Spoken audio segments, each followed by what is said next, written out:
presentarlos. Ya le van a... Ana Paula nos va a decir cuál es la dinámica de este conversatorio. Así que voy a hacer las presentaciones y comenzamos con la actividad.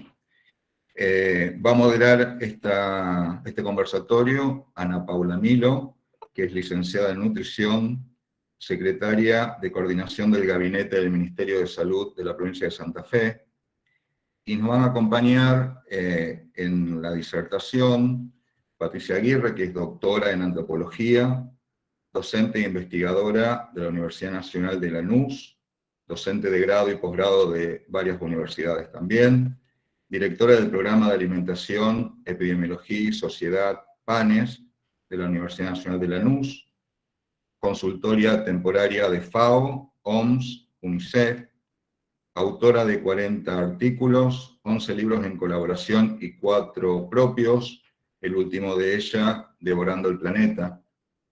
El tema de Patricia va a ser Estado y Mercado en la Educación Alimentaria. Luego nos va a acompañar Verónica Rizzo Patrón, que es magíster en Diseño y Gestión de Políticas y Programas Sociales, licenciada en Nutrición también, docente de la Universidad de Buenos Aires. Parte de su gestión la ha desarrollado en otras universidades y en el Ministerio de Salud de la Nación. Y Verónica nos va a hablar de los retos de la nutrición en la salud pública actual.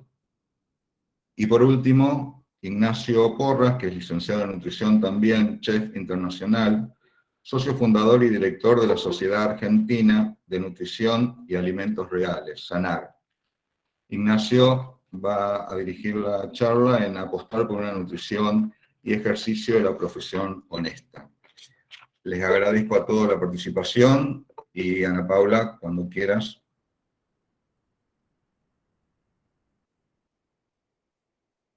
Estaba con el micrófono cerrado. Muchas gracias, Guillermo, gracias por la invitación. Es un orgullo para mí poder estar acá acompañando. Un poco la idea es, bueno, que comience Patricia, o sea, vamos a ir en el orden del flyer, va a comenzar Patricia, la va a continuar Verónica y finalmente Ignacio. Yo les voy a ir marcando un poco los tiempos para que podamos llevar adelante alrededor de 1 hora la exposición de ellos y después poder tener una instancia de intercambio. En esa instancia de intercambio yo, a medida que se vayan desarrollando las charlas, voy a estar leyendo el chat, así que si quieren ir ahí escribiendo consultas, voy a ir tomando nota para después, al finalizar, poder realizarlas y generar este intercambio. Así que, bueno, Patricia, si te parece, podrías comenzar.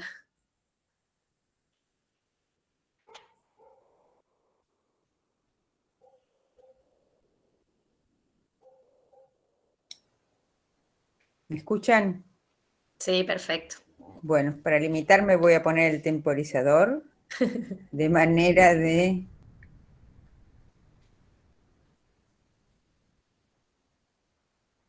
Listo. Bien, les agradezco la convocatoria porque en realidad yo no sé nada de educación alimentaria.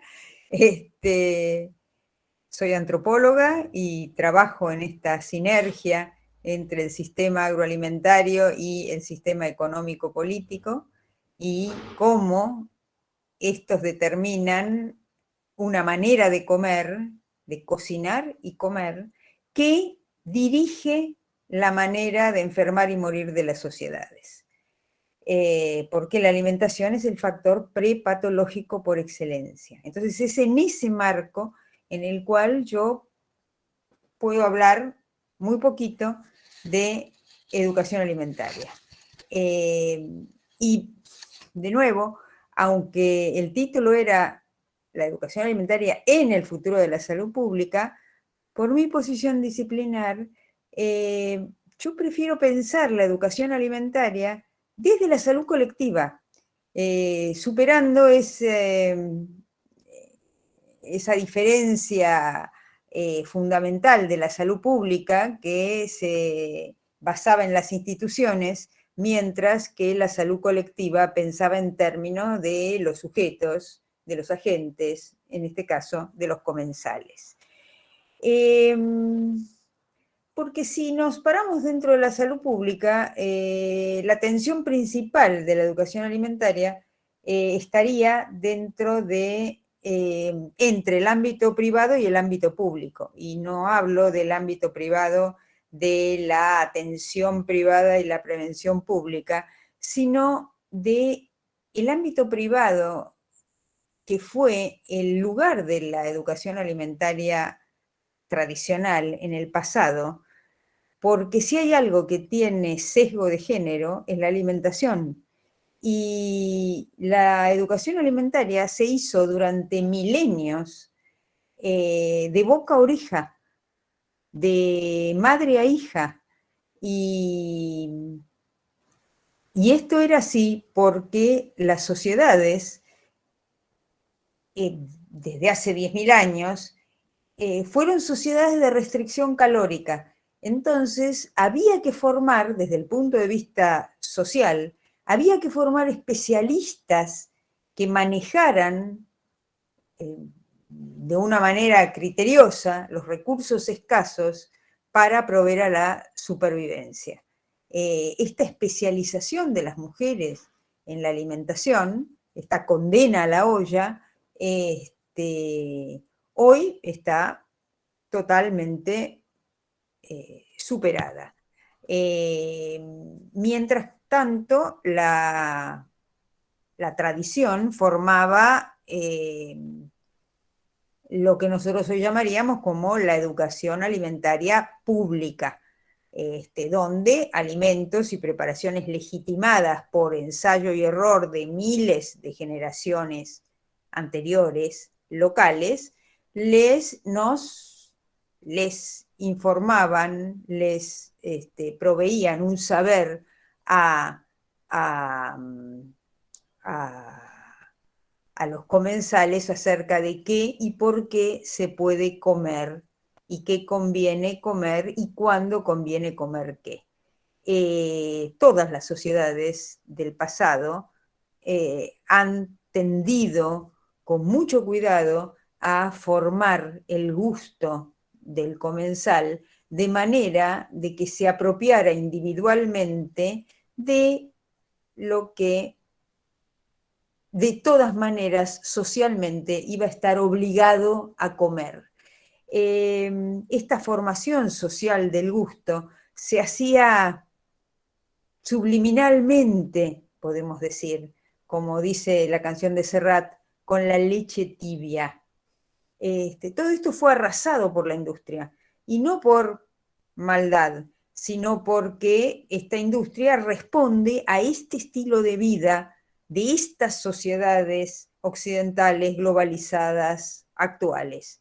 Si vivimos corriendo, comeremos rápido. Esta sinergia de la que hablé antes entre producción agroalimentaria y sistema económico político, este casamiento de conveniencia, es lo que determina fuertemente qué y por qué comer, y por lo tanto, cómo vamos a enfermar y morir. Hoy no son las mamás, no son las abuelas, son los sistemas expertos de la modernidad los que se apropiaron de la alimentación, como también se apropiaron del nacimiento, de la muerte, medicalizando hechos de la vida que en otros momentos se consideraban absolutamente naturales. Entonces, es en ese marco de sistemas expertos, arrogándose el saber, que hoy nos preguntamos por la educación alimentaria y nutricional. Creo que la gran tensión de este tiempo, de esta sociedad, es entre mercado y Estado. ¿Quién hace la educación alimentaria? ¿Cuáles son los valores que ambos campos proponen? ¿Desde qué lógicas, la mayor parte de las veces contradictorias, el mercado, con su lógica de la ganancia, nos insta a comer 24/7, a comer sin parar, a comer alimentos que no nos alimentan, a a comer inclusive alimentos que nos resultan dañinos. Bueno, llenos de sustancias químicas que no le convienen al comensal. Una química sintética para conservar, colorear,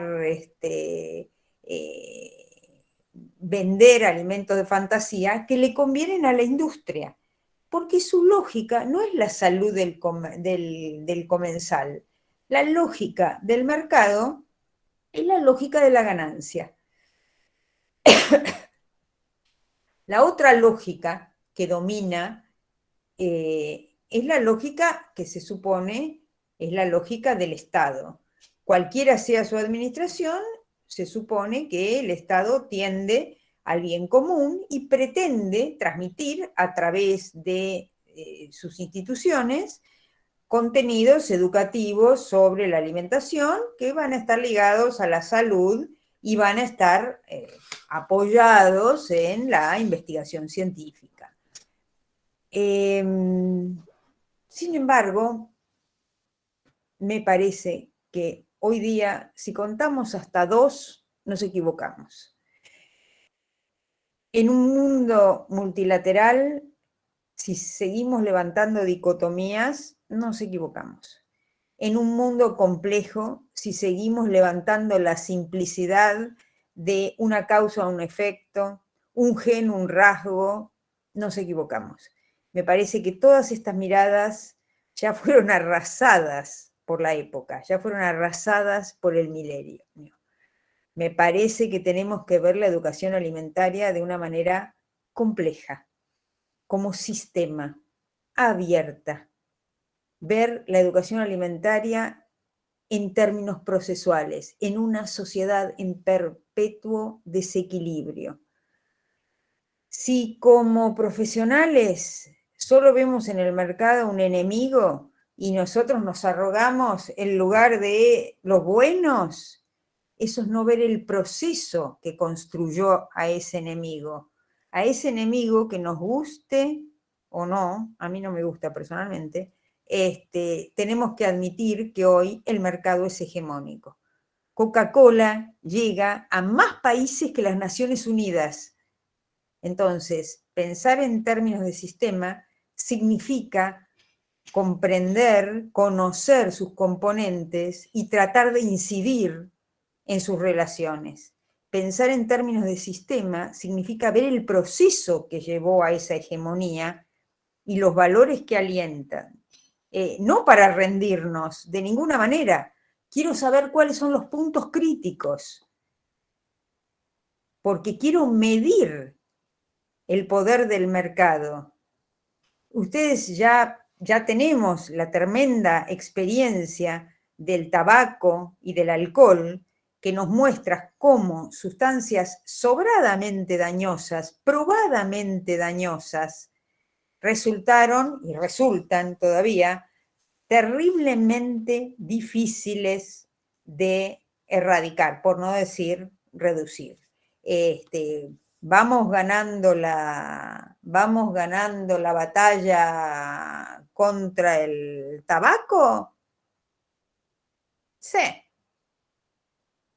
En Occidente, porque hoy las tabacaleras se han mudado en masa a China, que es el principal consumidor de tabaco del planeta Tierra.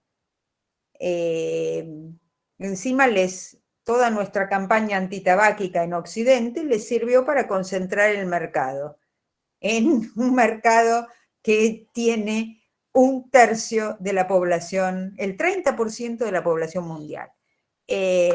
Creo que tenemos que pensar en términos procesuales, en términos de sistemas.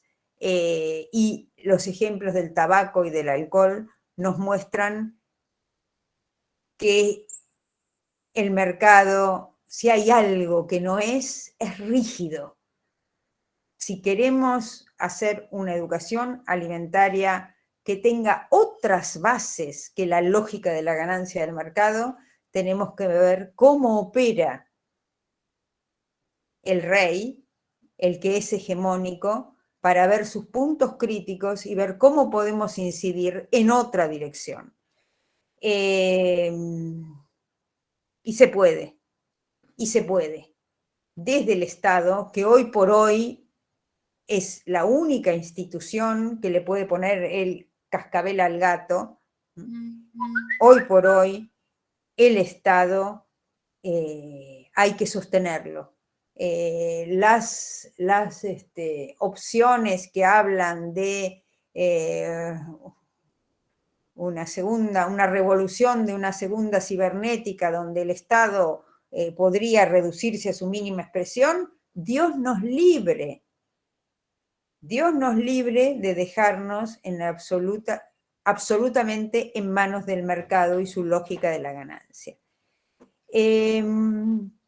Creo que hay que reconocer que nos ganaron y que hoy el mercado es hegemónico y no la academia y no la ciencia, por lo menos en cuanto a la educación alimentaria, y esto nos da una perspectiva de resistencia contracultural. No podemos, no debemos hacer lo mismo que hace el mercado y hacer propagandas saludables.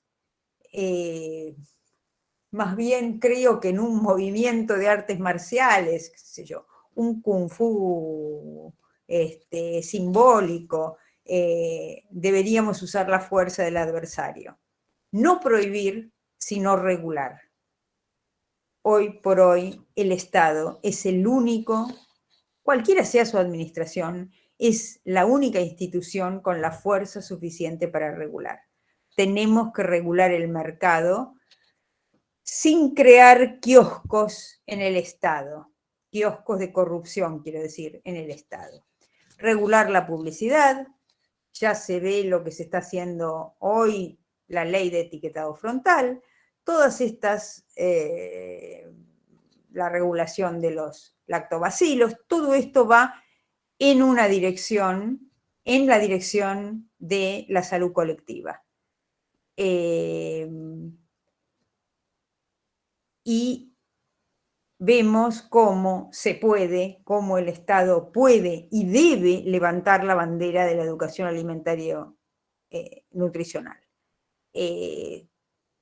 Ya lo dije antes, todas las naciones, desde los romanos a nosotros, educaron el gusto con metodologías más o menos cruentas. Solo este tiempo, esta época nos quiere convencer que el mercado con su lógica de la ganancia es el mejor educador, es el mejor conductor, que la ciencia o la tradición con sus lógicas de razón y reproducción no lo son. Y lo peor de todo es que a esto lo llaman libertad. Los artífices de la lógica de la ganancia del mercado, a esto lo llaman libertad. En realidad es la libertad de que los tiburones se coman a las mojarritas, y nosotros somos las mojarritas. La educación alimentaria para la salud colectiva, de acuerdo a lo que yo pienso, debería ser una oferta ética donde el nutricionista, el profesional, se colocara en una posición verdaderamente pedagógica con el sujeto. Más difícil es decir, con la población, recuperando el saber del otro y ofreciendo el saber adquirido en la academia, de la que el profesional es portador, para que el sujeto construya activamente un saber apropiado a las circunstancias de su vida. El sujeto es el principio y el fin de la educación alimentaria. El sujeto que sufre, no el nutricionista que cobra.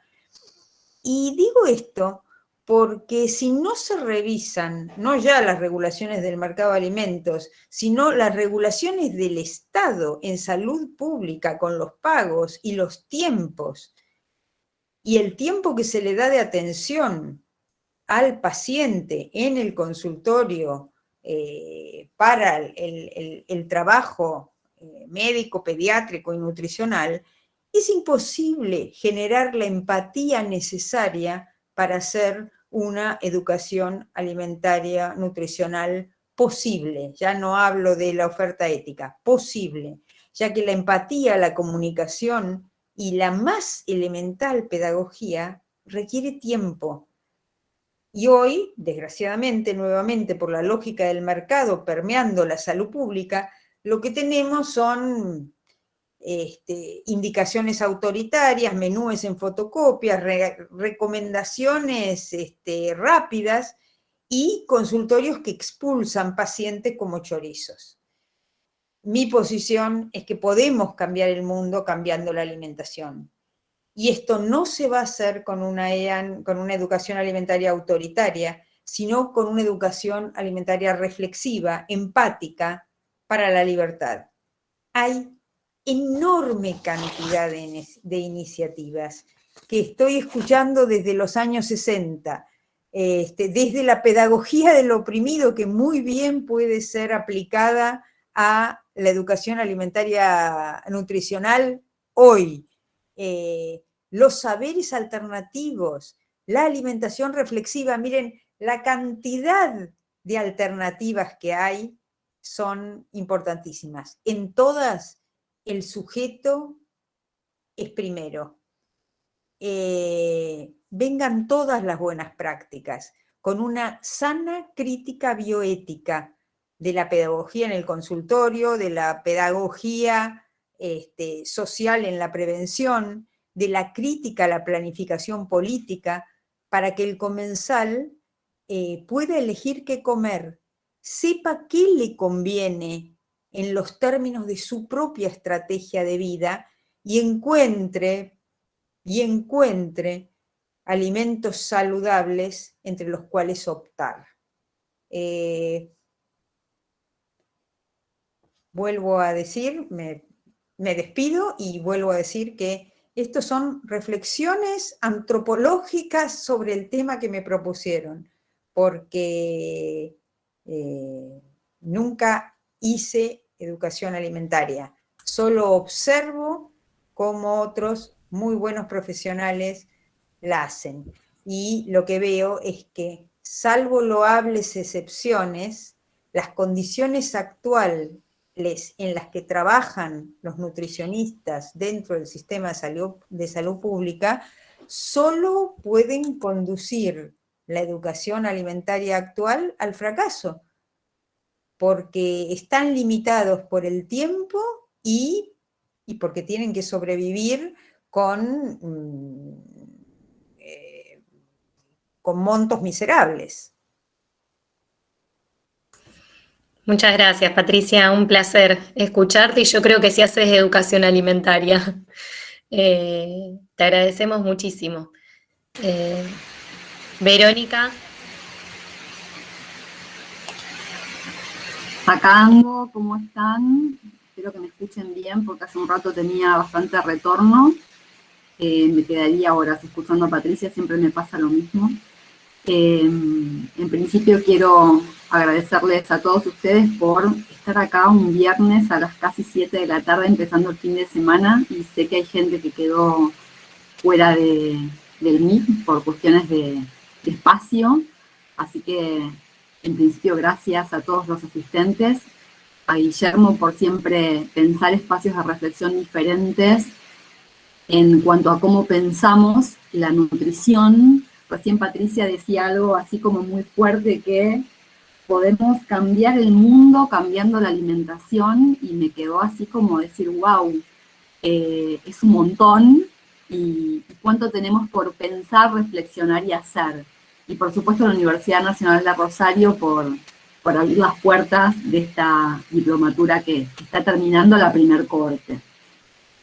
Y sentada en esta mesa con dos colegas que aprecio mucho, después me sigue Igna, que también va a dar otra perspectiva. Yo lo que voy a hacer en este tiempito que tengo, que me olvidé de poner el cronómetro, que lo tenía acá preparado, ahí lo pongo, es pensar cuáles son los grandes retos que tenemos por delante, sobre todo como nutricionistas, pero en realidad como profesionales que trabajamos en nutrición pública, nutrición colectiva, nutrición para la población, entendiendo que hay muchísimos factores, obviamente, que hoy más que nunca, les diría, tienen influencia en la forma en que comemos. Y no les voy a decir nada nuevo, pero son pequeñas reflexiones que fui pensando para abordar cómo de alguna manera modificamos, qué es lo que pasa con la nutrición y cómo modificamos la alimentación de las poblaciones.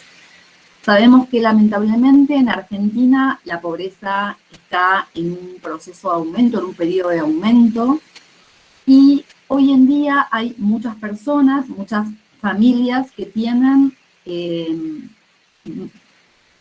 poco acceso a los alimentos. Hablamos de casi un 40% de personas, de hogares que están en algún grado de inseguridad alimentaria. Y hoy en día, cuando se habla de inseguridad alimentaria, la FAO no habla solamente del hambre, como hablaba hace un tiempo, sino que habla de problemas en conseguir alimentos, tanto en cantidad como en calidad. O sea, yo tal vez no paso hambre, pero como siempre lo mismo, entonces tengo problemas en la calidad alimentaria y eso es inseguridad alimentaria moderada.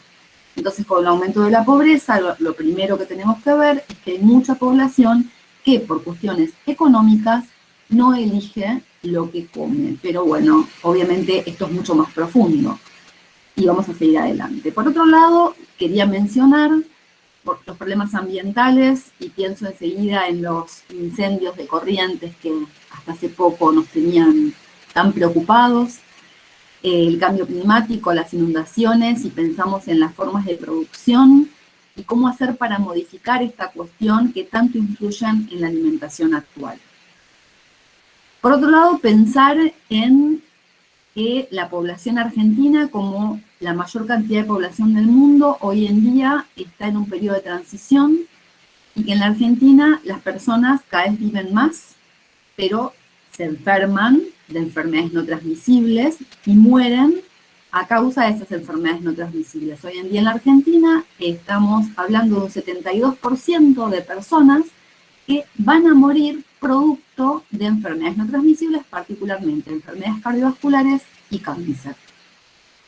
Y la buena noticia es que en realidad estas enfermedades son prevenibles por controlando, previniendo diversos factores de riesgo. Patricia mencionó la historia del tabaco, y ahora vamos a hablar un poco de eso, y la historia del alcohol, que son factores de riesgo.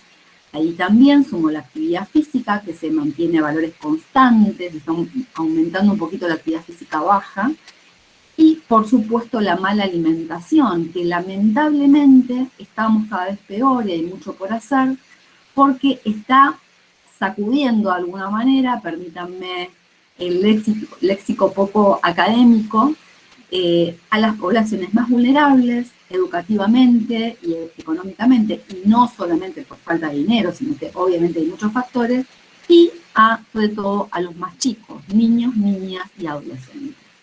Y acá solamente voy a puntualizar, porque sé que Igna se va a detener en el tema, en la influencia de la industria en lo que comemos, en la industrialización, en la globalización, en la gran cantidad de oferta de productos ultraprocesados, en hasta la publicidad que hicieron los grandes productores de productos ultraprocesados durante el COVID, con el COVID mismo. O sea, he visto un montón de publicidad que tiene que ver con el COVID de productos ultraprocesados.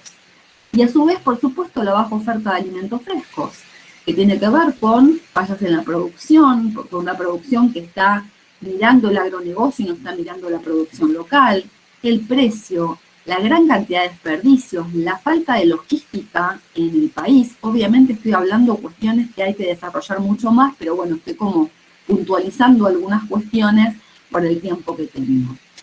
Y el etiquetado frontal, que después vamos a hablar un poquito, como puntapié para empezar a regular parte de esa industria y la publicidad que es tan dañina para las elecciones en el consumo de las personas.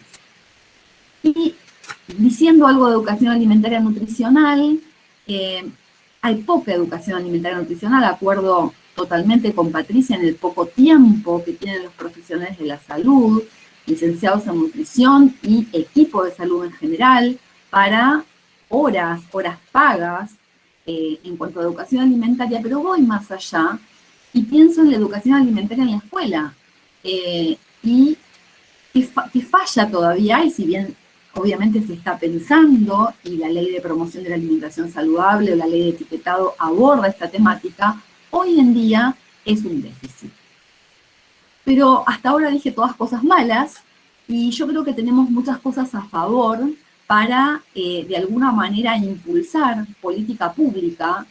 Yo pensaba hace un tiempo, cuando uno pensaba o trataba de googlear directamente política alimentaria, programas alimentarios, en general lo que sucedía era encontrar programas que tenían que ver con asistencia alimentaria. Veníamos de los años 90, crisis de 2001, y ahí había muchas cuestiones de programas alimentarios.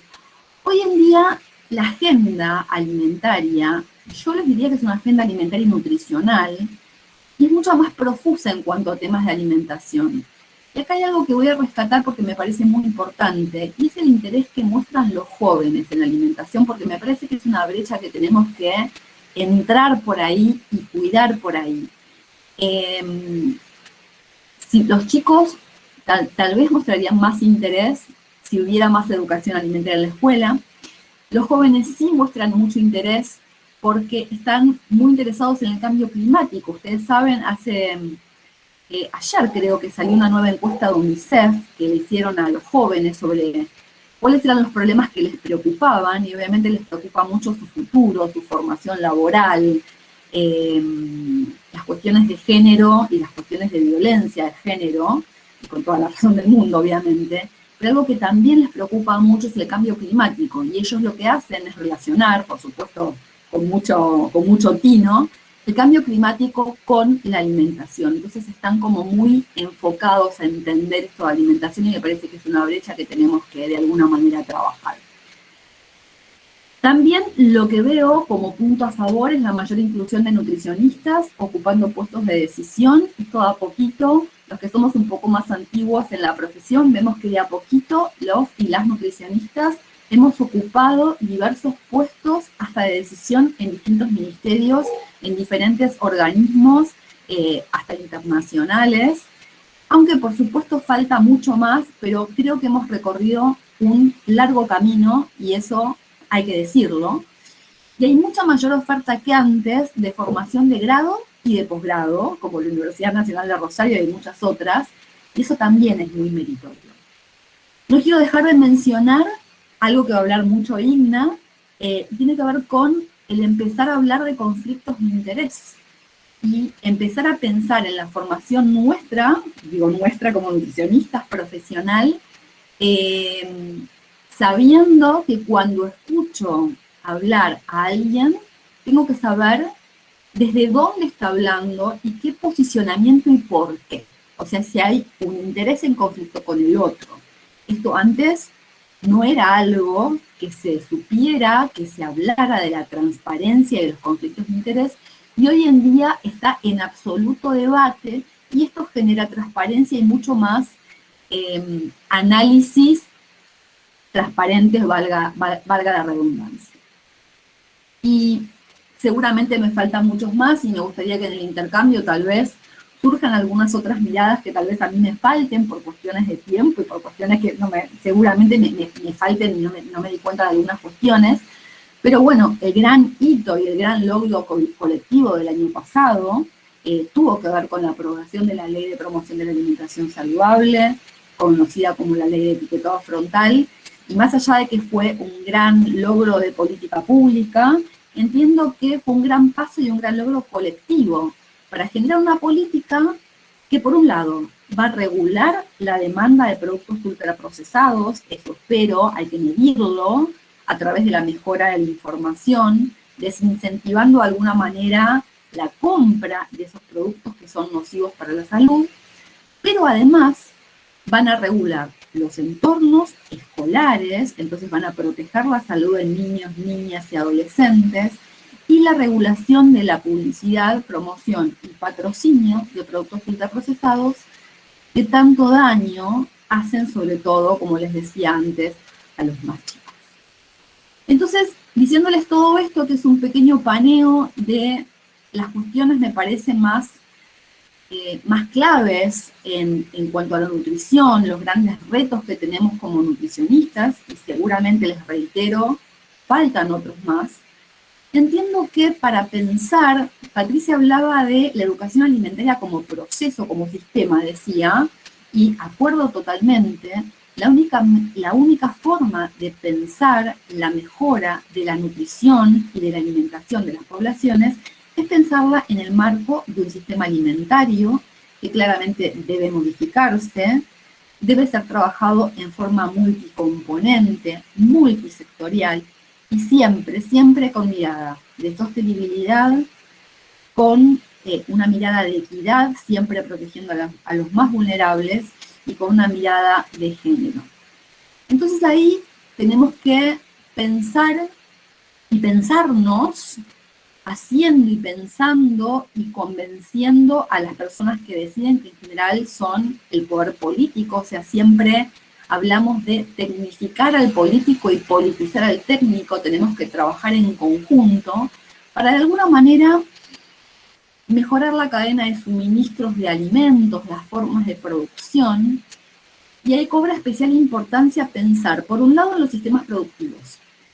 Si bien hay un camino recorrido, creo que hay mucho por recorrer, en cuanto a estímulo a la agricultura familiar, en cuanto a estímulo a los comercios de cercanía, la gente sigue comprando en los grandes supermercados. Ahí pensaba, hoy a la mañana tuve la oportunidad de ver un estudio de dónde compra la gente que recibe tarjeta alimentar, que bueno, ahora está con la AUH, pero en realidad es la tarjeta para la compra de alimentos, y compran en supermercados. Entonces hay que ver de qué manera se sigue protegiendo y se sigue impulsando la compra local, la compra de cercanía y la compra a pequeños productores. Seguimos viviendo en ciudades que se llaman desiertos alimentarios. No sé si vieron este concepto. Los desiertos alimentarios son espacios, ciudades con poca disponibilidad o sin disponibilidad de alimentos saludables. Ustedes piensen, los que vivimos en ciudades, que creo que somos la mayoría de nosotros, que mucho más fácil es comprar una golosina en una gran ciudad, en un kiosco, que comprar una manzana, una banana o cualquier fruta en una frutería, en cuanto a precio, en cuanto a disponibilidad encontrada. Y además, qué importante es la creación de cinturones verdes, justamente para fortalecer esto de la resiliencia de ciudades frente al cambio climático que ya los mencioné. Algo que me parece fundamental, me parece central pensar es cómo generamos o seguimos generando políticas públicas que de alguna manera regulen, y acá empieza la palabra regulatoria, y transformen los ambientes o los entornos en los que vivimos y nos desarrollamos. Estoy hablando de las ciudades, de las escuelas, de las universidades, de los espacios laborales, etc.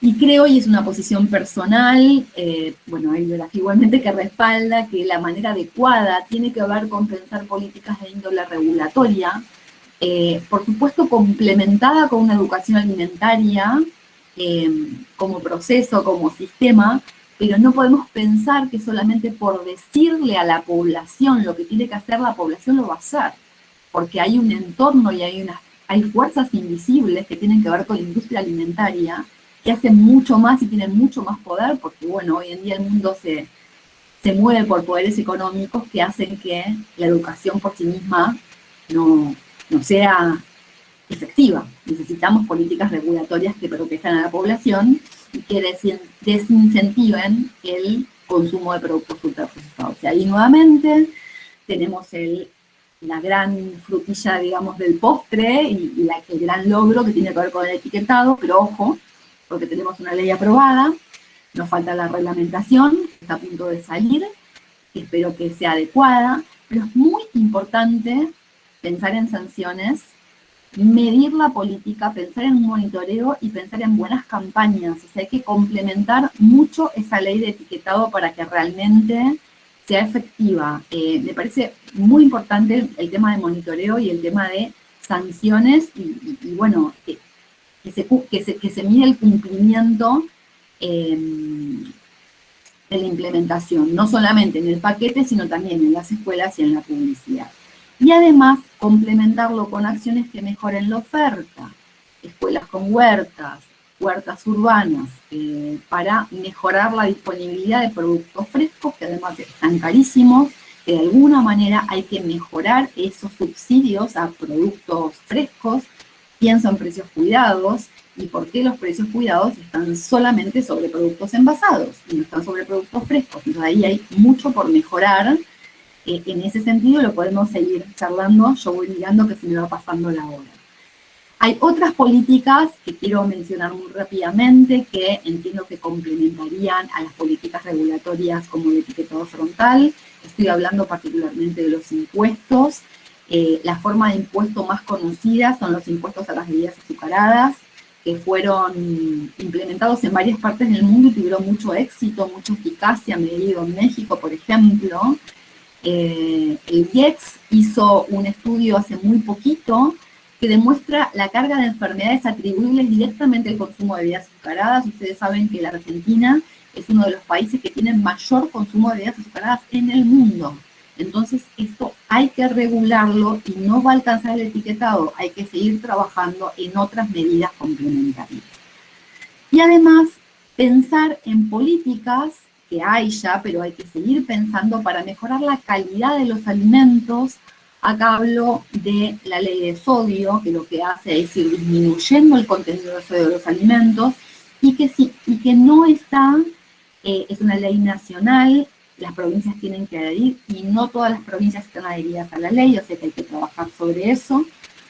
Hay que trabajar sobre grasas trans para seguir disminuyendo el contenido de grasas trans en los alimentos, porque es absolutamente nocivo. Y hay que trabajar, esto tal vez es muy específico, pero he trabajado varios años en el Ministerio de Salud, y lo que veo es que el Código Alimentario Argentino tiene una perspectiva de inocuidad y no de calidad nutricional. Hay que cambiar la perspectiva del Código Alimentario Argentino, porque si no seguimos llamando alimentos que alimentan y que son buenos porque son inocuos.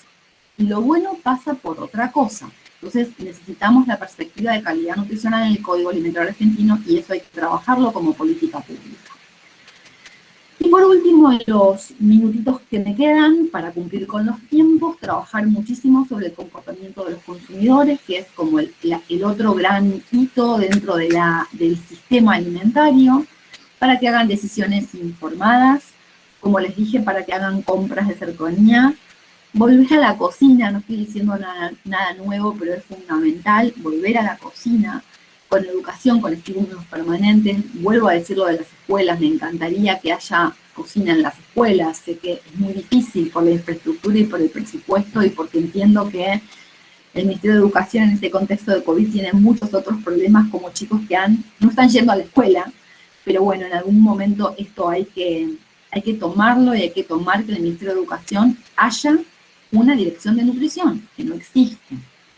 Hay que mirar las guías alimentarias, mirarlas con una mirada de sostenibilidad, ver si hay que revisarlas, tienen que tener enfoque de género, tienen que basarse en la clasificación NOVA, porque es la clasificación que más rápidamente te dice qué es lo nocivo con respecto a lo que no lo es. Y los productos ultraprocesados, claramente hay una relación muy clara entre consumo y daños a la salud.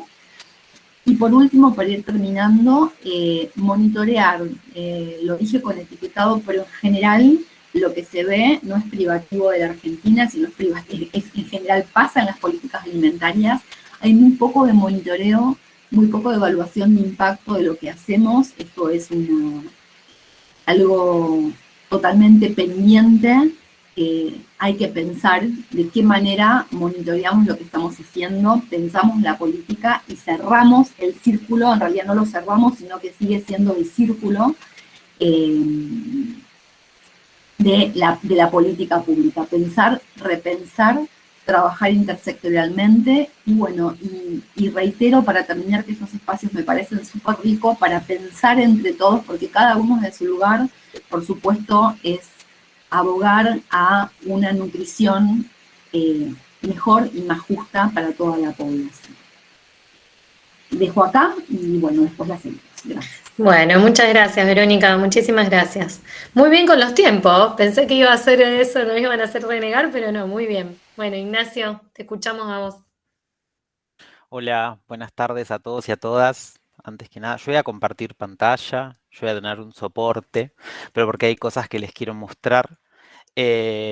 No solo se los quiero contar, sino que lo puedan ver. Me parece importantísimo que puedan ver este pequeño recorrido o investigación pseudo periodística que hice para tratar de ayudar a que nos despertemos, ¿no? Y hay algunos conceptos que tocó Patricia y otros que tocó Verónica que van a estar abordados en mi presentación. Verónica habló de una fuerza invisible, ¿no? Que ejerce presión desde la industria alimentaria. Bueno, yo les voy a mostrar, les voy a hacer visible esa fuerza de alguna manera, voy a intentar hacerlo. Y por otra cuestión que tocó Patricia fue ocultar la lógica de la ganancia, ¿no? Un poco como esa lógica de la ganancia, cómo buscan ocultarla en realidad. O por lo menos yo les voy a mostrar eso, cómo intentan ocultar esa lógica de la ganancia y un poco cómo maquillarla con la lógica de la salud que en verdad no tienen. Voy a compartir pantalla, a ver, me dicen si ven. Yo los voy a dejar de ver y las voy a dejar de ver.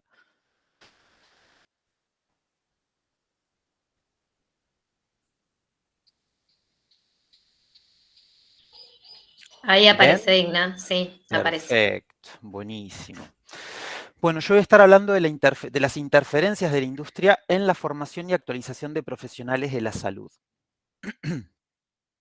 Primero, antes de empezar a hablar, quiero declarar mis conflictos de interés. Yo, como al momento de la presentación lo dijo Guillermo, soy director ejecutivo de la Sociedad Argentina de Nutrición y Alimentos Reales. Trabajo como consultor para la Fundación de Desarrollo de Políticas Sustentables, FUNDEPS, en 2 proyectos financiados por el Global Health Advocacy Incubator.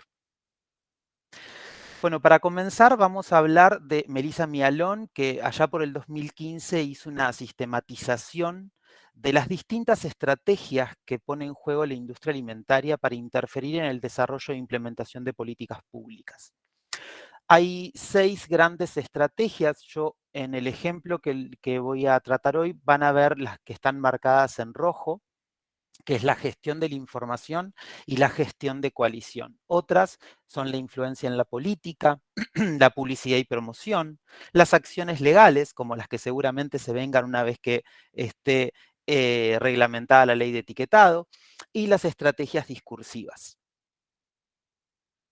Con respecto a la gestión de coalición, es simplemente una táctica que refiere a los comportamientos de la industria en cómo se relaciona con distintas organizaciones o con los medios de comunicación, con organismos públicos, cómo intenta también de alguna forma enfrentar a la academia, o digamos generando oposición o fragmentación de la academia, y también cómo se apoya en grupo fachada que intenta generar para de alguna forma validar o proteger sus intereses. Un ejemplo del grupo fachada es la institución ILSI, financiada por todas las marcas que ven a su alrededor. La otra estrategia es la gestión de la información, cómo a través de distintas formas la industria produce de alguna forma papers, ¿no? Información científica, cómo busca de alguna forma amplificar la que cuida sus intereses y suprimir aquella que es la que dice cosas que no les convienen tanto. ¿Sí? Hay una captura de Coca-Cola en el apoyo a proyectos, investigaciones y programas. Esto es la forma de transparencia que encuentra Coca-Cola para decir dónde invierte los fondos de alguna forma, ¿no? Ahí, como pueden ver, la organización ILSI encabeza absolutamente todo, desde 2010. Bueno, y ahora, un poco enganchado de esto, ¿no? ¿Cómo convierten a los profesionales de la salud en promotores inconscientes, ¿no? Cómo la industria alimentaria opera silenciosamente, estas fuerzas invisibles de las que hablaba Verónica, en nuestras instancias de formación y actualización profesional. Entonces, para esto les traje un caso práctico, tan sencillo como poder diseccionar de alguna forma un simposio que se realizó en el año 2016, organizado por la Sociedad Argentina de Nutrición y la Asociación Argentina de Tecnólogos Alimentarios. Siempre, como, bueno, ahí pueden ver bien claro, les quiero dejar unos segundos el flyer para que puedan ver cómo se conforma. Tenemos simposio Mitos y Verdades sobre Edulcorantes no calóricos. Jornadas AATA SAN en defensa del alimento. Valores de inscripción, quién organiza, quién coordina, que es la doctora Susana Sokolowski. Entonces, acá un poco la idea es diseccionar, ¿no? Entender quién organiza, quiénes participan. El flyer genera o da alguna información de algún tipo de conflicto de interés. ¿Qué relación tiene este evento con la industria de ultraprocesados? ¿Quién paga el evento, más allá de los socios que se hayan inscrito por 350 pesos? ¿Y qué impacto tiene? Bueno, acá la información que es libre en Internet y que me encargué de buscar. Organizan y coordina, como les dijimos, ATA y SAN, coordina Susana Sokolowski. Bueno, en este blanqueo que hace Coca-Cola con respecto a los apoyos, tenemos el apoyo directo en Simposio de Edulcorantes en 2016, con la Asociación Argentina de Tecnólogos en Alimentos, pagándole 75.000 pesos de la época. También participación en simposios y congresos a la doctora Susana Sokolowski en 68.542 pesos con 48 centavos. Que me tomé el trabajo de ver cuál era el dólar, porque si hablamos de pesos parece poca plata hoy, ¿no? No parece tanto, pero si hablamos en dólares, que es el valor de una moneda que entendemos que se mantiene, si vamos a agosto de 2016, el dólar oficial estaba a 14,70, lo que hizo que Coca-Cola haga una inversión de 9.764 dólares con 79 centavos. Aparte está lo que financia el stand de las 13ª Jornadas de Argentinas de Nutrición, a la Sociedad Argentina de Nutrición. No lo sumé en esa inversión porque no está declarado el aporte o la participación de la SAN en este evento, pero sí podemos entender que bajo el mismo año esa sociedad había recibido financiamiento de la misma empresa. Y después esto nos ayuda a entender, bueno, ¿qué rol jugaba la Sociedad Argentina de Nutrición en este evento particularmente, si no estaba siendo quien organizaba o quien estaba cobrando por esa organización? Primero vamos a ver una de las disertantes, Franz Belisi. Es, obviamente, a todos nos encanta, yo creo que es algo que, creo que sucede en todos los países, pero en Argentina debe pasar el doble. Nos hablan de un evento internacional con disertantes de Francia, de Canadá, y nos vuela la cabeza, porque lo entendemos así, y creo que la industria captó eso en los profesionales. Les encantan esos congresos en hoteles 5 estrellas, con participaciones internacionales, que hablen en distintos idiomas, que entendamos un tercio de lo que nos dicen, pero ese mundo funciona sobre todo para la industria alimentaria. Bueno, como ven, Franz Belisi es una persona que publicó un paper, digamos, en convenio con Credoc, y con Coca-Cola de Francia. Los conflictos de interés, obviamente, fueron, digamos, financiados. Este estudio fue financiado por Coca-Cola, e incluso Credoc también fue o desarrolló este estudio con un grant de Coca-Cola. Hay una página periodística de Francia que denuncia un poco, ¿no?, esta convivencia entre Coca-Cola y Credoc. Y un poco, para que lo traduje para que se entienda perfectamente, dice, para el análisis de consumo de bebidas, tenga en cuenta que en el 2013 concluyó que los franceses mejor hidratados son aquellos que varían y beben algo que no sea agua. También insistió en que los adolescentes no se hidratan lo suficiente. Comprenda, necesitan beber más, pero no solo agua. Obviamente es sarcasmo, pero es real. Y marca un poco cómo el financiamiento de estas instituciones terminan imprimiéndose en divulgación científica, en cómo los profesionales después terminan recomendando o no ciertas cuestiones que escuchan en estos encuentros. Seguimos viendo que la doctora Franz Belisi también estuvo participando en esta asociación, que es International Sweeteners Association, y bueno, vemos los miembros de la Asociación Internacional de Edulcorantes, y como pueden ver, Coca-Cola está presente, casi sobre el final, pero está presente. Hay algo que a mí me llamó la atención, que era Cargill, que es del agronegocio, y después, bueno, me terminé enterando que es productor de edulcorantes. Desde hace unos años atrás produce un edulcorante y por eso también financia estas asociaciones, que son simplemente asociaciones formadas por quienes producen edulcorantes y alimentos dietéticos. O casualidad del estudio que presenta la doctora, mencionaba que los edulcorantes bajos en calorías no incrementan nuestro apetito por lo dulce, ¿no? Como un intento de lavado de cara con el impacto que generan los edulcorantes. Obviamente, siempre los temas que se tocan son sumamente selectivos, no se meten en absolutamente nada. Y algo que podemos ver a lo largo de todos los estudios que presentan los diferentes disertantes, también es o que invalidan la participación de los edulcorantes en una situación problemática o que la evidencia existente no alcanza para culparlos. Entonces, sigue siendo una forma de lavar la cara de los edulcorantes. También lo tenemos a Ashley Robert, que participó en dos instancias. Es de Canadá, Ashley Robert. Entonces, también nos encanta que un canadiense venga a decirnos algo sobre los edulcorantes. Y bueno, Ashley Robert recibió financiamiento por el Calorie Control Council. ¿Qué es el Calorie Control Council?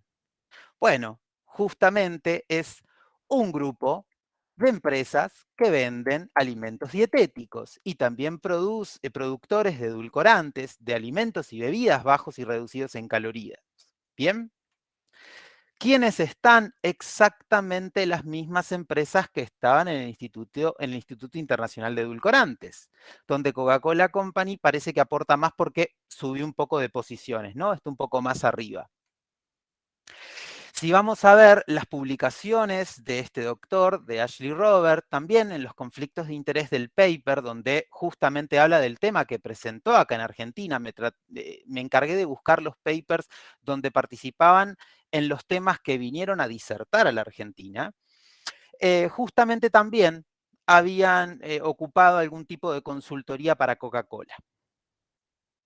Bueno, a ver, ¿qué rol ocupó la Sociedad Argentina de Nutrición en todo esto, en la defensa de los alimentos? Convocando profesionales. Esa fue su misión, esa fue su función. Esto es una publicación en redes sociales de la Sociedad Argentina de Nutrición, donde yo enmarco las veces que es compartido. Bueno, hay gente que obviamente le dio me gusta, hay comentarios, y está el link de inscripción, ¿no? Es decir, de alguna forma dio o abrió la puerta para que profesionales de la salud, nuevamente sin advertencia del financiamiento de bebidas azucaradas, se inscriban a un evento donde van a recibir de manera amable las bondades de los edulcorantes no calóricos. Todo esto tuvo un impacto mediático. Obviamente, esto es parte de la estrategia. ¿Cuál es la estrategia? Y divulgar lo más que se pueda las bondades de los edulcorantes y darnos tranquilidad de que no nos hacen mal a la salud.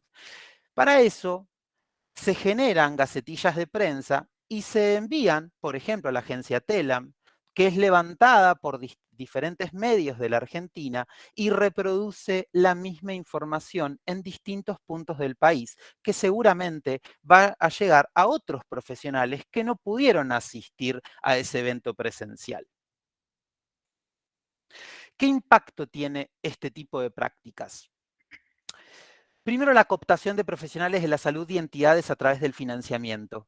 Es una forma de generar presión. A partir de que te financio, es difícil que hables mal de mí. Es difícil que tomes una posición crítica si tu estabilidad depende de mí. La interferencia directa en la formación, en la actualización y obviamente el consecuente ejercicio profesional de los y las asistentes.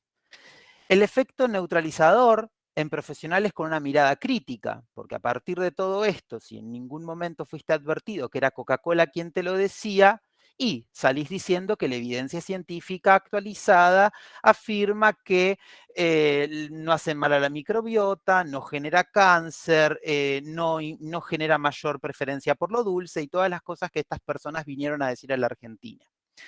Efectos sobre las recomendaciones de consumo y disminución de alertas dadas por el profesional con respecto al consumo de estas sustancias. Obviamente, esto es directamente el ejercicio, cómo impacta el resultado de esto en el consultorio.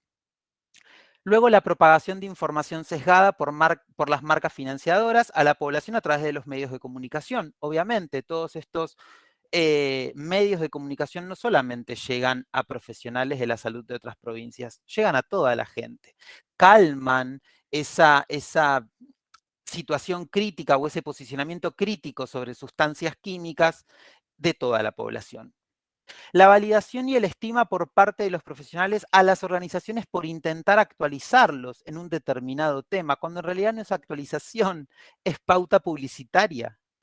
Reafirma el sentido de pertenencia a la institución, fraterniza con los socios. Claro, nos está capacitando, son estas dos organizaciones que hacen siempre algo para capacitarnos, y no.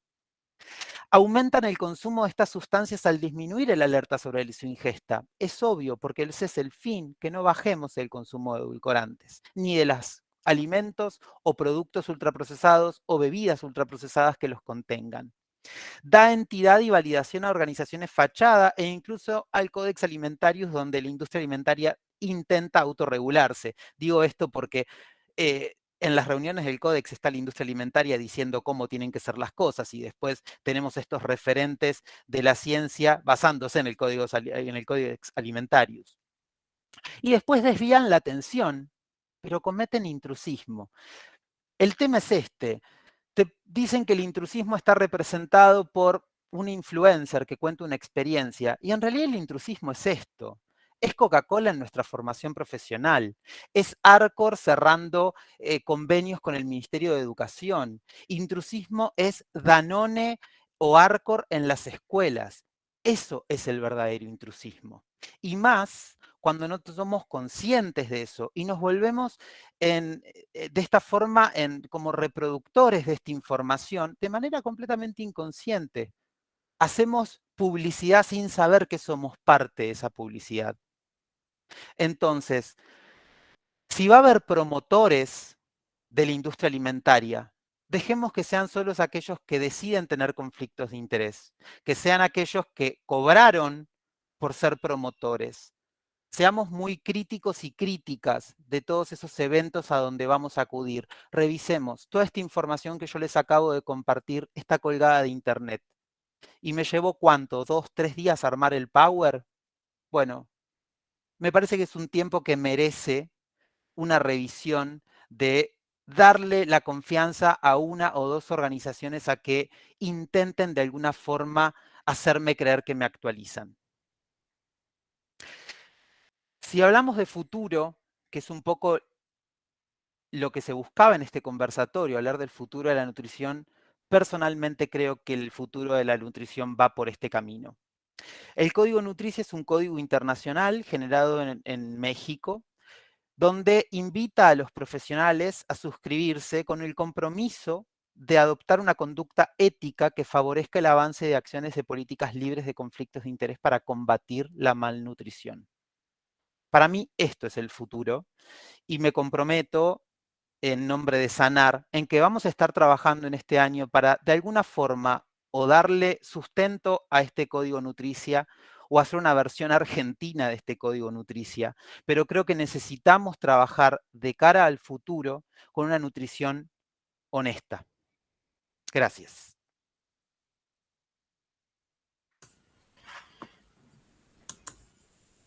Muchísimas gracias, Ignacio. Tremendo verlo así, todo junto y con las pruebas. Así que era necesaria la presentación. Bueno, no sé si parte del auditorio quieren aprovechar el espacio para hacer alguna pregunta, algún comentario.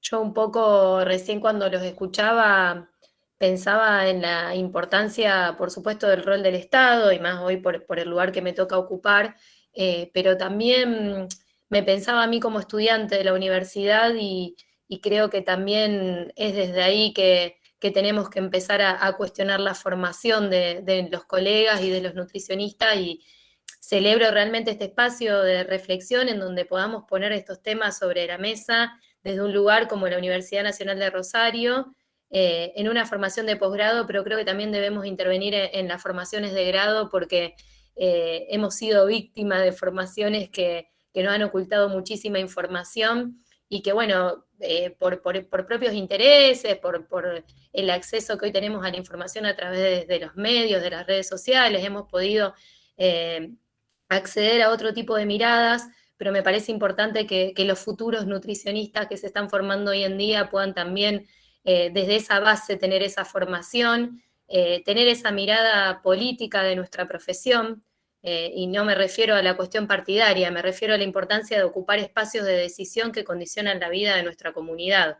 Y a veces la universidad no nos da esas herramientas o esa mirada tan enfocada por ese lado. Entonces, pienso en el rol del Estado, pero también pienso en un Estado lleno de nutricionistas con una formación de base, con otra amplitud y otras miradas que puedan nutrir esas políticas públicas, que como decía Verónica en un momento dado, decía, bueno, tecnificar a los políticos y politizar a los técnicos me parece fundamental, para que esas políticas públicas sean certeras, tengan esa llegada que realmente se necesita desde la mirada profesional. Había una colega que comentaba recién la metodología del programa 1000 días, de que se va a hacer a través de una tarjeta, de que si realmente esa alimentación va a llegar a esas futuras mamás como tiene que llegar. Y bueno, yo creo que justamente esos disparadores nos tienen que invitar a participar de esos espacios de decisión y a poder aportar. Lo mismo cuando mostraba recién Ignacio el tema de la Sociedad Argentina de Nutrición, avalando, y cuántas veces como estudiantes veíamos que era algo de la Sociedad Argentina de Nutrición. Honestamente hago el mea culpa, decía, bueno, buenísimo, a ver si puedo ir, y uno hacía un esfuerzo para participar, y la realidad es que después uno se da cuenta que también es muy importante poder ocupar esos espacios y poder levantar la voz, pero partiendo de una formación que nos abra la cabeza. Y por eso también celebro y les agradezco muchísimo, y lo leo también en los comentarios por parte de todos los que están acá presentes, este tipo de espacios de reflexión que nos invitan a reflexionar y a accionar, que eso me parece aún más importante. Sí, no sé si hay alguna pregunta, pero yo quiero hacer un aporte. La verdad que, bueno, agradecerle a los cuatro. Estos espacios fueron pensados justamente para abrirnos la cabeza, ¿sí? Yo creo de que esta cuestión, como bien decía Ana Paula, la formación de grado por ahí está un poco estructurada, también lo dijo Verónica. Esta diplomatura, cuando se pensó por la carencia en la región de Rosario, que es lo que no teníamos para hablar de salud pública, porque tenemos 3 carreras, pero está más enfocada a la clínica y no tanto a la salud pública. Y son privadas incluso. Son privadas, claro. Es una gran deuda que tiene nuestra ciudad, porque también eso ya segmenta, perdón Guille que te interrumpa, pero no es un dato menor, digo, que las 3 carreras sean privadas. Por eso, digamos, era la importancia de ver, digamos, cómo podemos, porque sabemos la problemática alimentaria y nutricional que tenemos en la región y en los distintos lugares del país, y muchas veces no tenemos los profesionales formados con esa mirada, ¿no? La salud pública, entendida como la salud estatal y la salud privada, pero, digamos, enfocada a la comunidad. Por eso se pensó esta diplomatura, se piensa, digamos, en una instancia superior en algún momento, alguna especialidad, seguir abriendo estos espacios, porque creo que es fundamental para que nos formemos y también que nos escuchemos. Estos espacios virtuales nos dan la oportunidad de escucharnos de otros lugares del país, pero también de otros países. Hace un rato alguien dijo que estaba conectado de Uruguay, tenemos alguien conectado de México, y la problemática cuando la empezamos a hablar es igual en los otros países. Entonces, me parece de que esto nos une, nos da fuerza, como alguien dijo, escuchar a 3 exponentes de la nutrición, aunque Patricia dice que no es una experta, para nosotras, para la mayoría es una referente.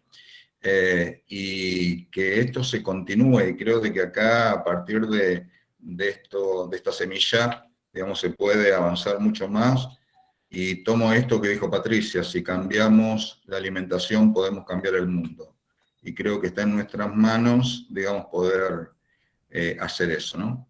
Si alguien quiere hacer algún comentario, o los disertantes o alguien.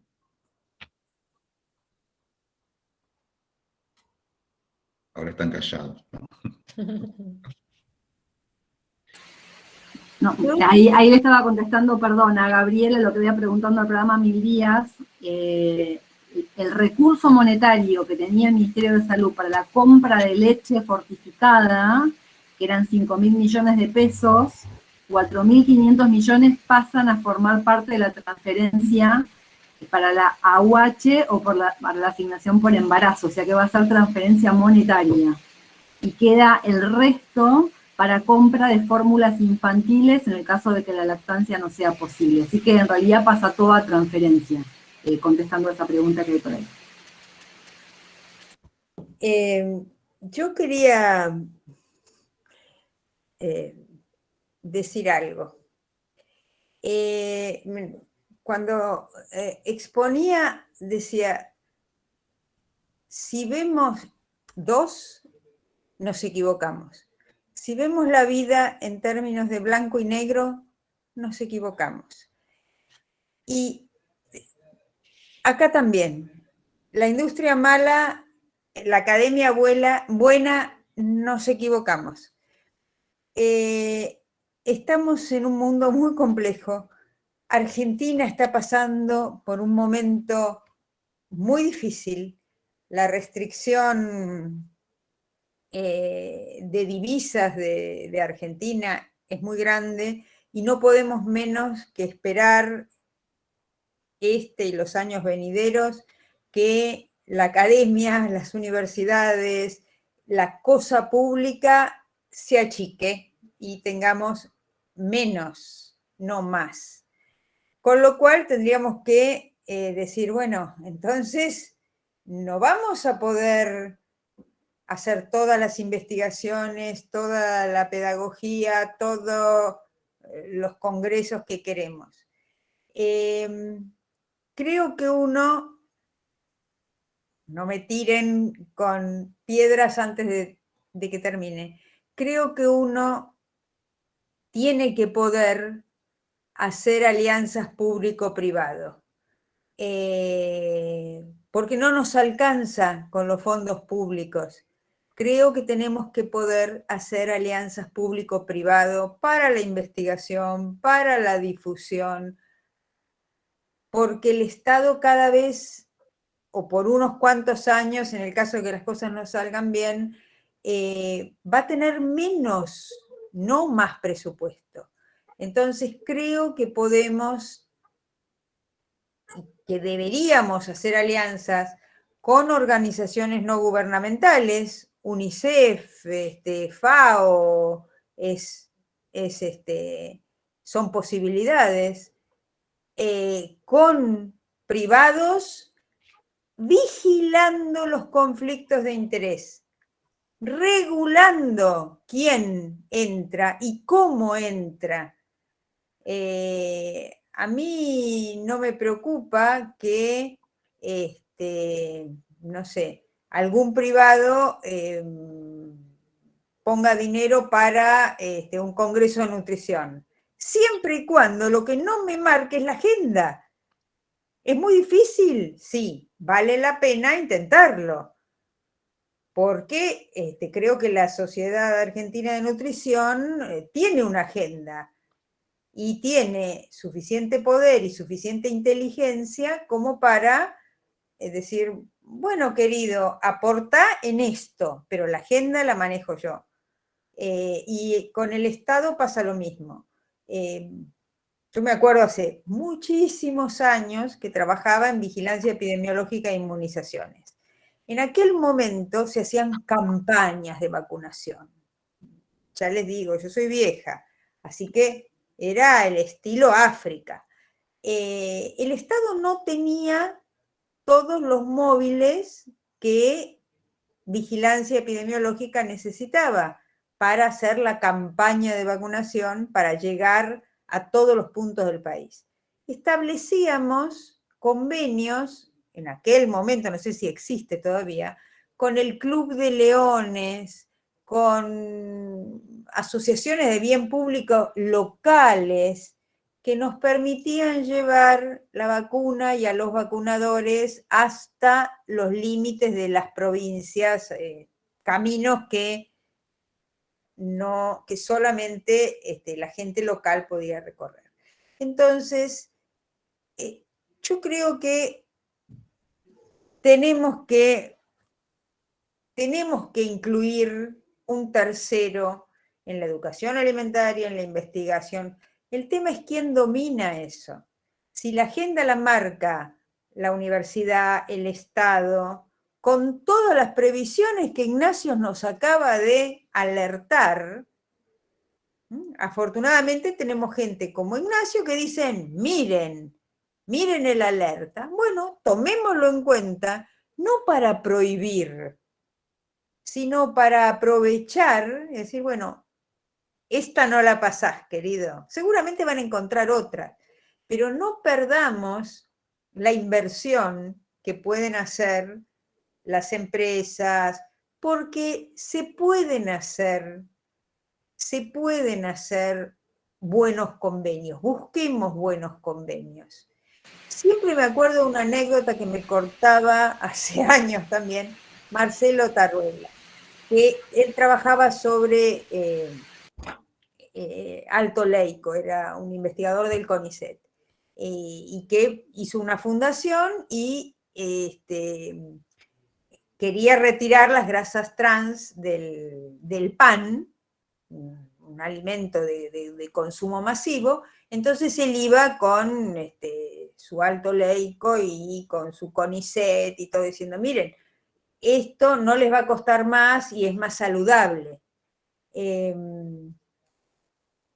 Entonces, en ese momento había una marca que había tenido una gran difusión y él dijo, si logro colocar el Alto Leyco en esta marca que hizo una explosión publicitaria y que todo el mundo admitía que era un pan riquísimo y se estaba vendiendo como pan caliente, entonces pidió una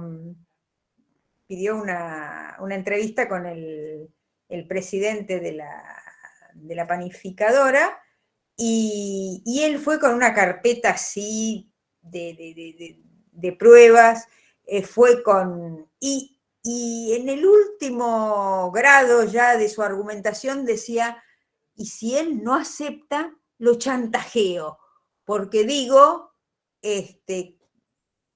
si no lo cambia la grasa trans por Alto Leyco, hablo. Y con la fuerza de la academia, el CONICET y qué sé yo, digo que el pan tiene grasas trans, no es saludable, bla, bla, bla. Hasta el chantaje estaba dispuesto a utilizar para lograr el objetivo de hacer un pan saludable, bla, bla, bla. Entonces fue así, armado, con armadura y lanza y caballo.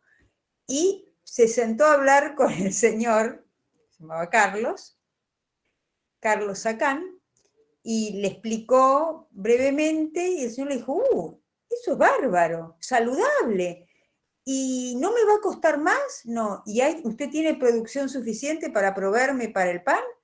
Sí, bueno, hagámoslo. Y su carpeta, y su chantaje, y todo lo que tenía preparado, en 5 minutos lo cambió. ¿Por qué? Porque del otro lado su interlocutor no tenía ninguna mala intención. Si no le costaba más dinero, si además ofrecía un producto de mayor calidad, si además estaba apoyado por la academia, bueno, vamos. Yo creo que tenemos que buscar ese tipo de alianzas. Existen. Y cuando no las encontremos, tenemos que regular, prohibir, y siempre la alerta que nos marca Ignacio, ¿no? Siempre esa alerta pero no perdamos la oportunidad.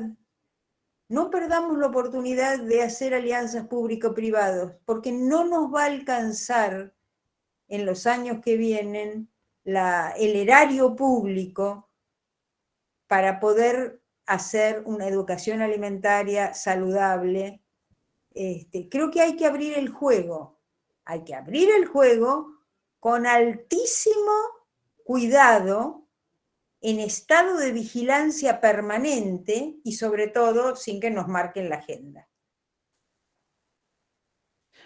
Bueno, yo quiero comentar con respecto a todo esto que estuviste diciendo. Yo creo que el juego está abierto. Por el contrario, creo que está muy abierto. Hay una canilla muy abierta.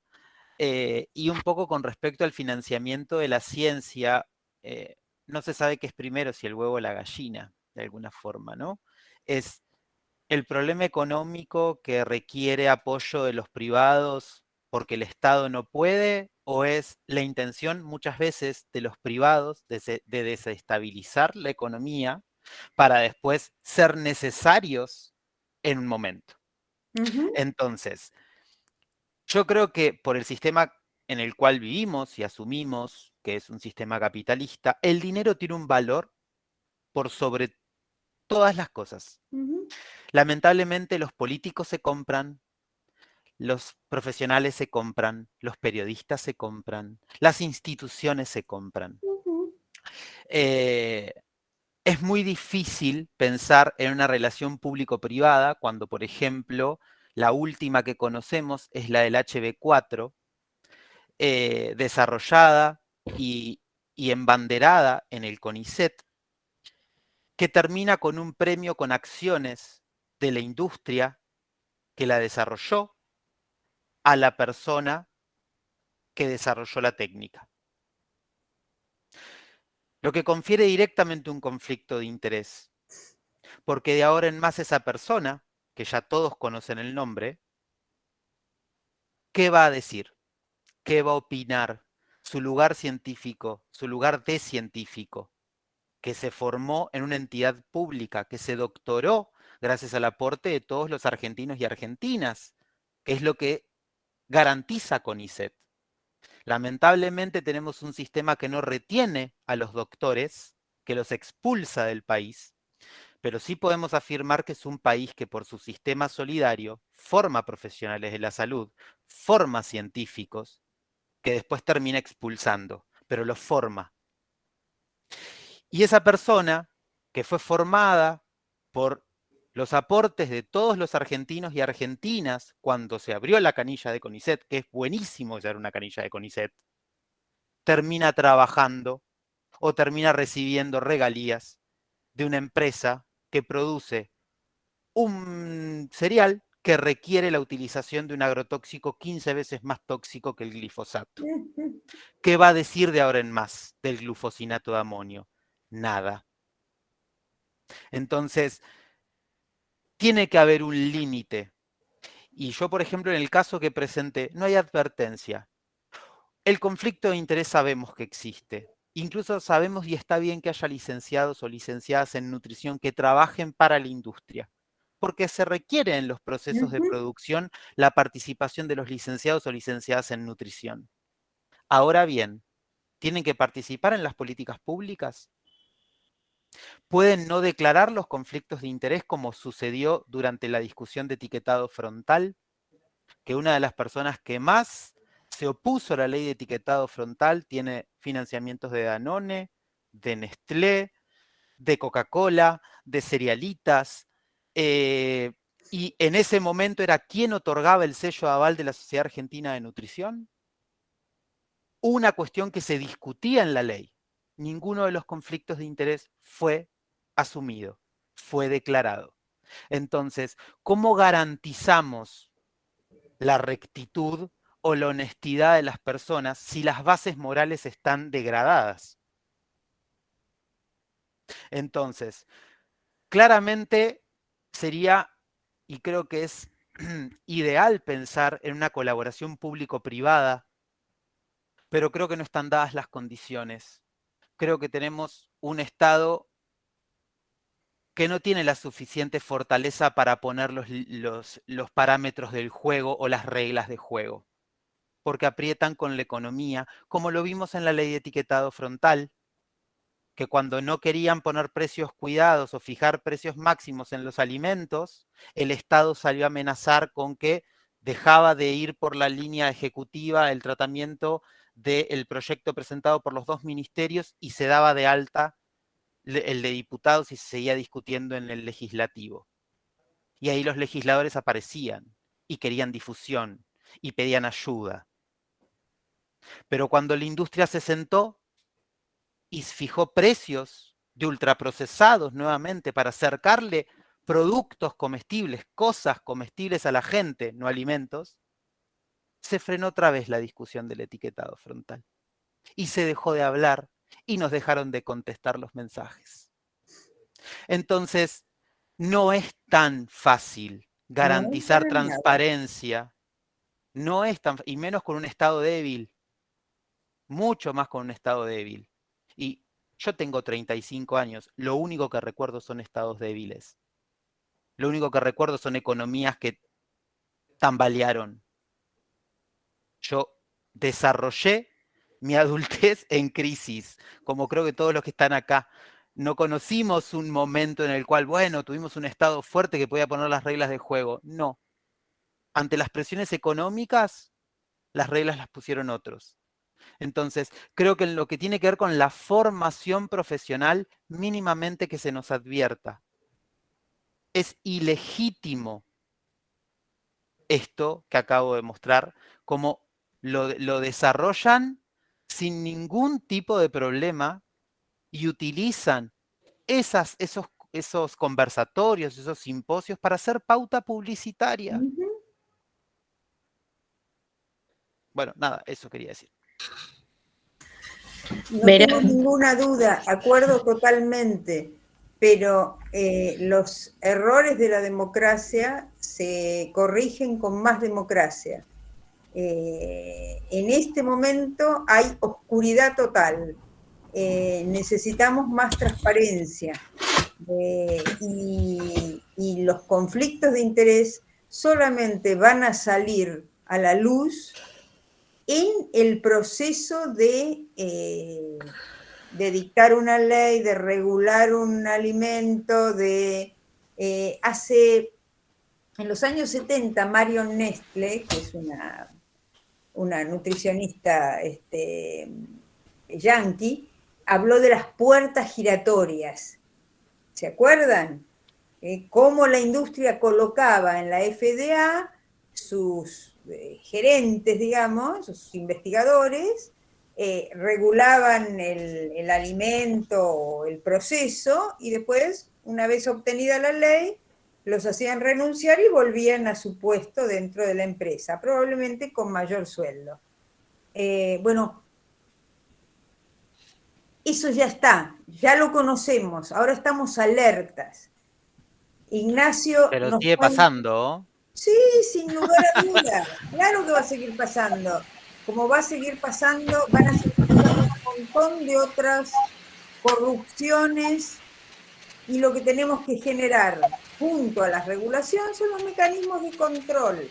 Yo en algún momento les dije, ¿cómo regulamos sin crear kioscos?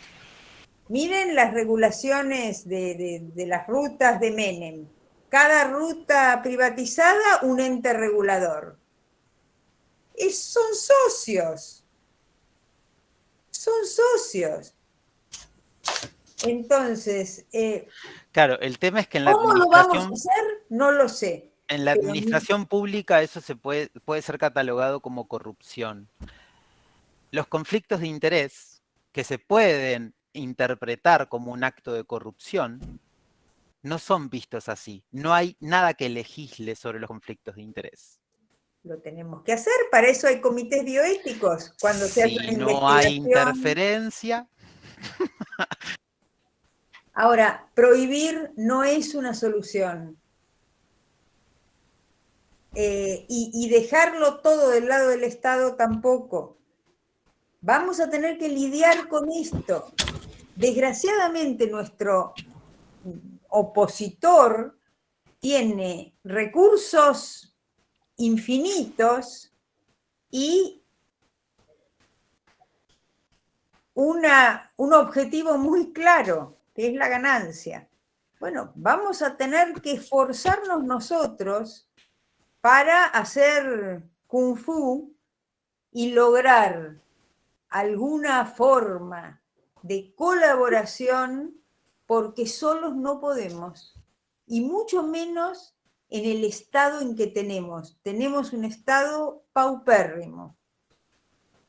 Así que alianzas, obviamente yo quiero una alianza con la Federación Interamericana del Corazón, quiero una alianza con UNICEF, con la Organización Mundial de la Salud, pero con cuidado, con transparencia, demostrando cuáles son los conflictos de interés. Hasta me animaría a ver, probablemente cambiando el rubro, aunque hoy son todos holdings, hoy no son alimentación, una industria agroalimentaria es también una industria de transporte y una industria que tiene, qué sé yo, caminos y puertos. Hoy son grandes holdings, ¿no? Pero me parece que, lo digo yo que trabajé siempre en el Estado, jamás trabajé en la industria, pero me parece que si queremos ser realistas hacia el futuro, tenemos que encontrar la manera de regular a la industria y de regular la colaboración con la industria. Bueno, yo con respecto a esto, obviamente los y las invito a la cursada de la segunda cohorte de la diplomatura, donde pienso no solo tratar este tema de Coca-Cola, sino otro gran ejemplo, y justamente habla de la fusión público-privada o de la comunión público-privada entre Danone y CONICET. Que como así tengo documentado, también tengo documentados profesionales que se presentan por CONICET, porque es una gran carta de presentación el CONICET, para hacer pauta publicitaria oculta en medios de comunicación y en redes sociales. Entonces, lamentablemente, es prácticamente un imposible el que estas, por lo menos lo que nos muestra las actuales, no digo que de cara a futuro no pueda haber una unión honesta, pero mientras que lo que financia la industria alimentaria sean estudios sobre industria alimentaria, el conflicto va a existir. Tendrían que ser cruzados, por lo menos, que es un poco lo que hablamos en Sanar. En Sanar hay un montón de personas que participan, que tienen muchos seguidores y que tal vez deciden utilizar sus cuentas para algún que otro canje, si así lo decimos, perfecto, que no sean de alimentos, que no sean de nutracéuticos. Si quieren salir al lado de una parcela de cementerio, no hay ningún problema, pero eso no les genera conflictos de interés. Y creo que con el financiamiento tiene que haber lo mismo. Si en todo caso, que la industria, lo que es investigación en alimentos, no sé, busque financiamiento de la industria automotriz, pero no la industria alimentaria financiando estudios, porque sucede esto que mostré, que ocultan la evidencia que no les conviene y resaltan la que les lava la cara. Entonces, esto que hablabas de las puertas giratorias sigue muy presente. Nos encargamos de dar a conocer los casos puntuales de puerta giratoria que están todavía vigentes. Y que incluso hoy en día tienen hasta más poder porque están en la parte del ejecutivo y justamente son quienes van a agarrar después de que se termine el manuscrito de la reglamentación, la ley. Y tendrán que poner su firma. Y son expresidentes de azucareras. Entonces, claramente el riesgo es mucho, es enorme. Y lo más lamentable que veo yo es el intento por ocultar, el silenciamiento que hay, el ocultamiento que hay de todo esto. No hay nadie, ninguna de estas personas se presentó en los mismos debates donde me presenté yo a hablar de la ley de etiquetado frontal y dijo: yo trabajo para Coca-Cola, yo trabajo para Danone, yo financio mi organización de estudios de políticas de no sé qué gracias a Nestlé. Nadie lo dijo. Entonces, sigue siendo un dilema moral. Ilegal no es, inmoral sí. Y esa lucha es la que estamos dando. Y lamentablemente, mientras que estos conflictos sigan estando, los seguiremos señalando, porque no queremos más promotores inconscientes de Coca-Cola. Está muy interesante, Muy saludable. muy interesante, muy saludable escuchar esto, como dice Patricia. Verónica creo que había levantado la mano, no sé si quiere terminar. Yo por el tema de lo del tiempo, habíamos quedado a terminar 8:15, 8:30, así que Verónica, ¿quieres aportar? Sí, no, la verdad me tengo que ir, así que va a ser muy cortito, pero bueno, los escuchaba a ambos y pensaba, desde mi experiencia estatal, que cuando se intentó trabajar con la industria, porque hubo una decisión política en algún momento de trabajar con la industria lo único que hizo fue enlentecer y parar la política, y siempre pararse en que no hay evidencia suficiente para sacar la política. Por eso mencionaba el tema de lo regional. Con etiquetado frontal, en su momento en el Ministerio no había presupuesto para hacer un estudio nacional, entonces presentábamos la gran cantidad de evidencia que había, y no les hablo de Europa, les hablo de Chile y de Uruguay, la gente que está al lado nuestro, que es similar a nosotros. Pero no, eso no servía, porque lo que nos pedían era un estudio local. Hasta que no pudimos hacer eso, no se pudo avanzar, y después, por supuesto, que hubo otros enlentecimientos que, bueno, algo mencionó Igna. Así que la verdad es que a mí me parece imposible, por lo menos, el pensar en un enlace público-privado en este tipo de políticas. Tal vez en alguna otra funciona, pero en este tipo de políticas me parece que no encuentro el cómo. No, el cómo lo tenemos que buscar, pero me parece que, sobre todo pensando en el futuro, el Estado solo no nos va a alcanzar. Y además, el Estado ya está permeado, las puertas giratorias, el CONICET. Entonces, creo que tenemos que ir en la dirección de Ignacio, en la dirección de transparencia y conflicto de interés. Saber quién nos habla, desde el Estado, desde lo público, desde lo privado. Porque se vienen años muy... A ver, ¿vivimos en crisis? Sí, pero hay crisis más profundas que otras. Yo también, digamos, tengo 70 y también viví toda mi vida en crisis. De niña yo escuchaba "hay que pasar el invierno" de Alzogaray, imagínate las crisis que conozco.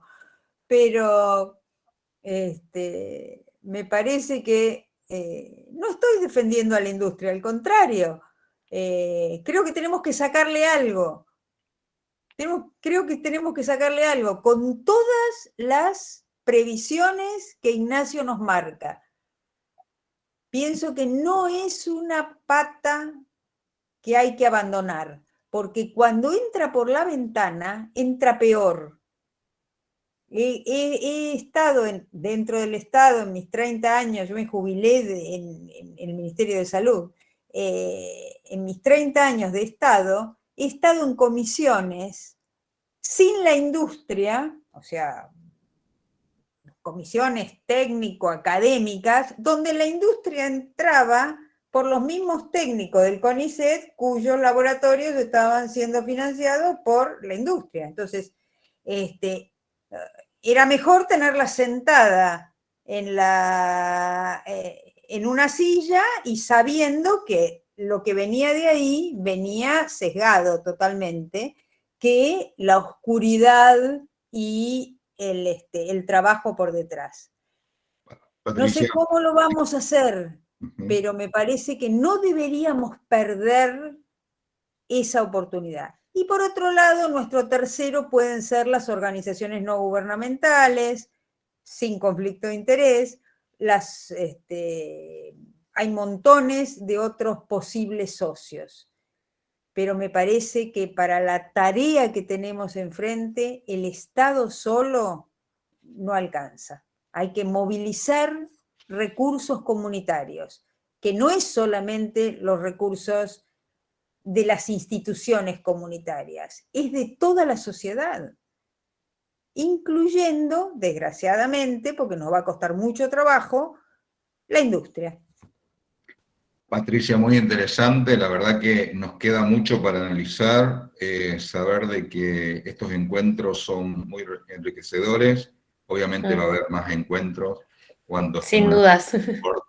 son importantes y son necesarios estos encuentros, me parece que, y de la universidad pública también es un orgullo para invitarlos para participar, también decirle que esta diplomatura cuenta con el auspicio del Colegio de Graduados de Nutrición de la segunda circunscripción, porque estamos convencidos de que hay que crear espacios de discusión y de análisis, ¿sí?